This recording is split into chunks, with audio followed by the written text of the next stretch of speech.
This lesson is on interpreting linear functions. We are going to put this on page 21. Our notes from yesterday, where we did the word problems on arithmetic sequences, those notes are for page 20. So now we're up to page 21. It may be beneficial for you to have some graph paper because we will be making graphs in this lesson. But if you don't have any, it's totally okay. You can just do your best at a makeshift graph on your lined paper for your notes.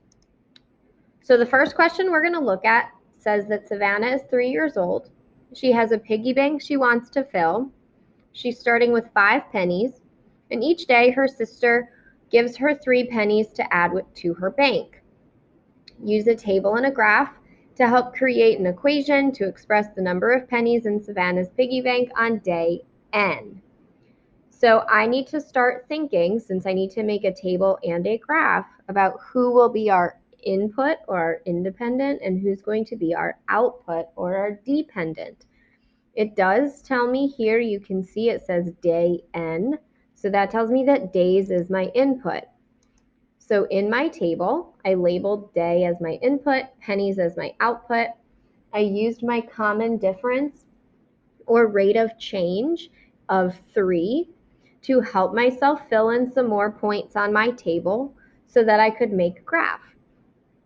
So you'll notice if you work yourself down this table here, for every day we increase 3 pennies. So now thinking about making this into a graph, I have to think about whether or not this would be discrete and just points or continuous where it's all connected. Because nothing is happening in between day 1 and day 2, and there's just once a day that pennies are added, this is going to be a discrete graph. Days will be along the horizontal axis since it is independent, and pennies will be on the vertical axis since they are dependent on what day we are.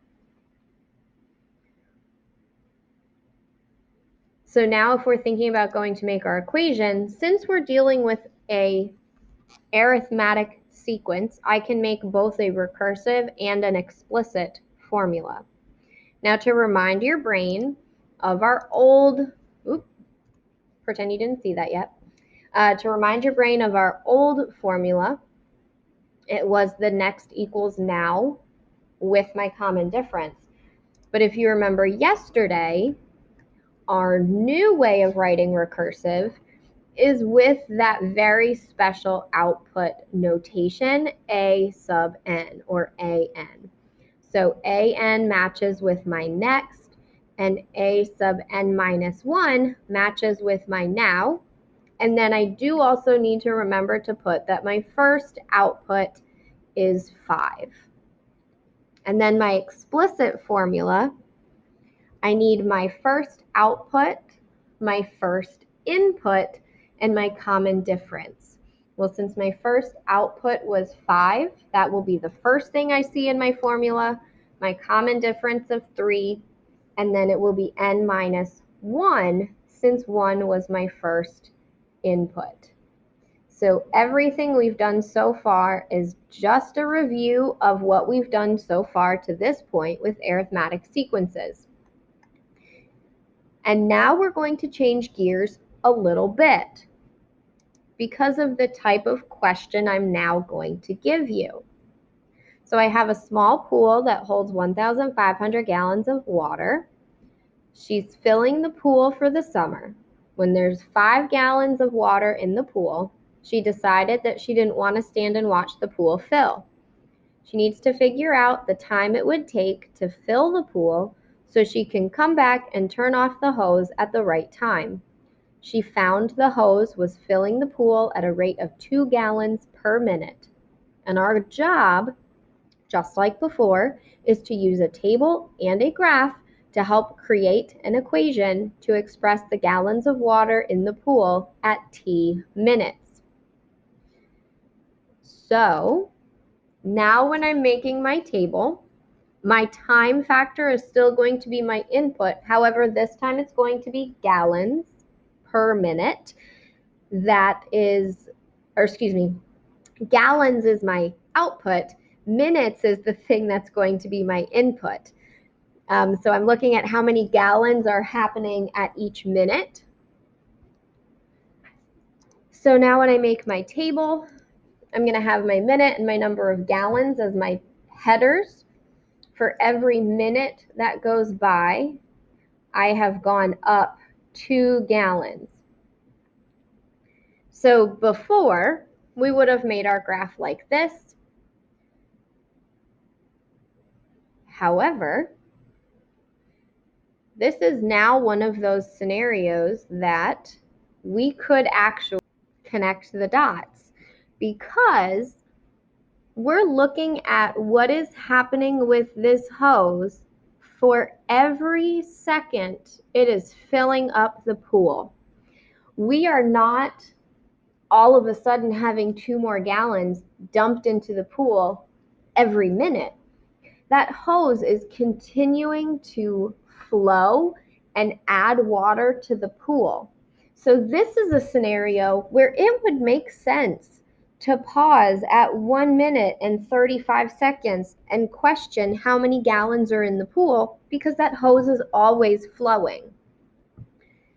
So since we have a continuous function, I can't do a recursive formula, because recursive formulas only hold true for arithmetic sequences. And we remember from before, sequences are always discrete. There is no change in between each input value. Now, I have something where there is change happening in between each input value, and I can see that very clearly from here on my graph, where all of the space in between those points has been connected. This type of problem is no longer an arithmetic sequence. Now we are into a linear function. So for this equation, I'm not going to use a sub n, because that's only for arithmetic sequences. Now I'm going to use y equals, or f of x, or in this case t, because they said time t. Nothing else other than the fact that I need to use a different input and a different output variable. Nothing else has changed with how we're going to write this explicit equation. The only thing that's changed is I'm using t as an input instead of n, and I'm using y equals, or f of x, or f of t for my output. Remember, a sub n is that very special statement that is only used for sequences. Since I'm no longer looking at a sequence and I'm looking at a function, I have to use these different output statements. So, consider these 2 things that happened. What are some things that had similar, or some similarities from these? Well, they both had a constant rate of change. The first one was a certain number of pennies per day, and the second one was a certain number of gallons per minute. They were both increasing because the rate of change, or the common difference, or the pattern for both questions was positive. The initial amount for both scenarios was not 0.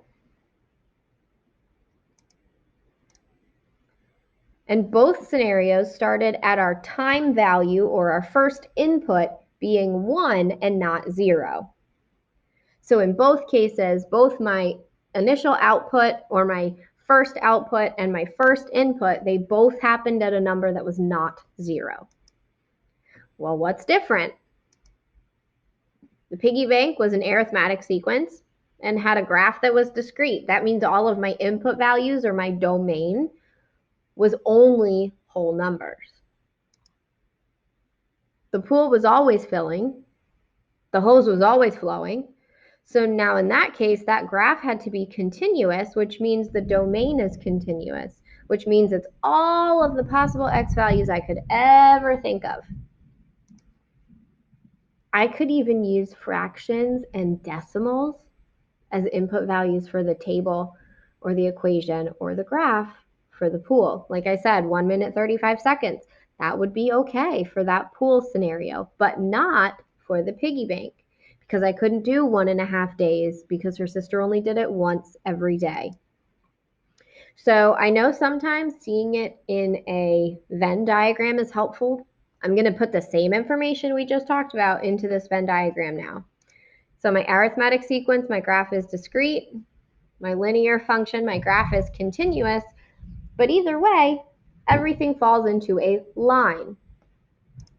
For an arithmetic sequence, my domain was discrete. My graph was discrete. That means there's no change in between each term. But for a linear function, it was continuous. Every single x value we could ever think of was valid and acceptable. But the common difference for my arithmetic sequence is the same thing as the slope for my linear function. Now remember, from middle school, slope is how I get from point to point along a graph of a function that is a linear function. And we'll talk more about slope next week. So n is my input for an arithmetic sequence. A sub n is my output. For linear functions, I could use x or t for input. And then I would have f of x or f of t, which just means a function of x or a function of t. Or I could use y equals.